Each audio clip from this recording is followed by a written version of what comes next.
আসসালামু আলাইকুম, কেমন আছো তোমরা সবাই? আশা করি ভালোই আছো। আমি আজকে তোমাদের সাথে লাউ চিংড়ি রেসিপি শেয়ার করব। এখানে আমি একটা লাউ নিয়েছি। এবার লাউটাকে কুচি কুচি করে কেটে নেব। চুলায় একটি কড়াই বসিয়ে দিলাম এবং দিয়ে দিচ্ছি আমি সামান্য পরিমাণে তেল। তেলটা গরম হলে দিয়ে দিচ্ছি পেঁয়াজ কুচি এবং কাঁচামরিচ কুচি। দিয়ে আমি এটাকে ভালোভাবে নেড়ে চেড়ে এর ভিতরে দিয়ে দিয়েছি আমি চিংড়ি মাছটা দিয়ে একটু আবার ভালোভাবে নেড়ে চেড়ে আমরা এর ভিতরে দিয়ে দেব স্বাদ মতন লবণ, 1 চা চামচ আদা রসুন বাটা। এটা দিয়ে আমি ভালোভাবে নেড়ে চেড়ে দিয়ে দিচ্ছি এর ভিতরে 1/2 চা চামচ হলুদের গুঁড়া। দিয়ে আমি এটাকে ভালোভাবে নাড়িয়ে নেব।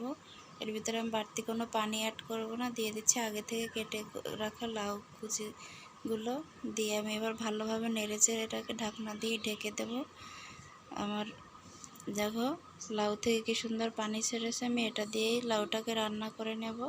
বাড়তি কোনো পানি অ্যাড করব না। আমার লাউটা রান্না হয়ে গেছে, দেখতেই পাচ্ছ। তো আমার ভিডিওটা কেমন লাগলো অবশ্যই তোমরা কমেন্ট করে জানাবে।